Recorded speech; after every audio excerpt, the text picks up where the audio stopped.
ଆଇନ ପରେ ଏଇଟା କାଇରୋପ୍ରାକ୍ଟିସ୍ ଟ୍ରିଟମେଣ୍ଟ କରୁଛି। ତେଣୁ ଏ ଅଙ୍କଲଙ୍କର କ'ଣ ହେଇଛି ସେ କହିବେ ଟିକେ କୁହନ୍ତୁ ନା ଆପଣ କ'ଣ ହେଇଛି? ଗୋଡ଼ ଗଣ୍ଠି ଶିର ନେଇକି ବଥା, କମର ବଥା, ହାତ ଗୋଡ଼ ସବୁ କଥା ହେଉଛି। ଆଉ ଭୋକ ଲାଗୁଛି? ଭୋକ କମ୍ ଲାଗେ, କମ୍ କମ୍। ହଁ, ପାଇଖାନା ବି କ୍ଲିୟର ଠିକ୍ ସେ ହୁଏନି, ନିଦ ବି ଠିକ୍ ଆସେନି? ନିଦଟା ନାହିଁ, ପୁରା ନିଦ ନାହିଁ, ପୁରା ଗ୍ୟାଷ୍ଟ୍ରିକ୍ ବି ଅଛି? ଦିନ ନିଦ ହୁଏନି, ରାତିରେ ଟିକେ ହୁଏ। ସେ ଠିକ୍ ଅଛି। ହଉ, ଆଉ କ'ଣ କହୁଥିଲି, କେତେ ବର୍ଷ ରୋଗ? ହେଇଗଲାଣି 10-12 ବର୍ଷ ରୋଗ। ତେଣୁ ଆମେ ଟ୍ରିଟମେଣ୍ଟ କରିବୁ। ହଉ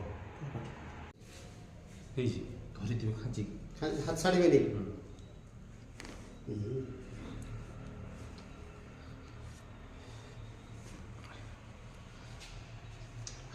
ଧରନ୍ତୁ, ଧର କ'ଣ ଛାଡ଼ିବେନି।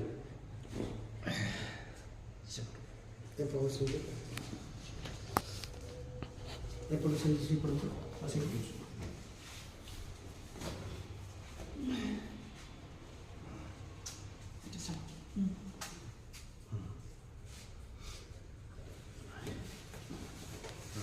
ଏଗୁଡ଼ା ଭାଙ୍ଗନ୍ତୁ। ବାସ୍ ସେମିତି।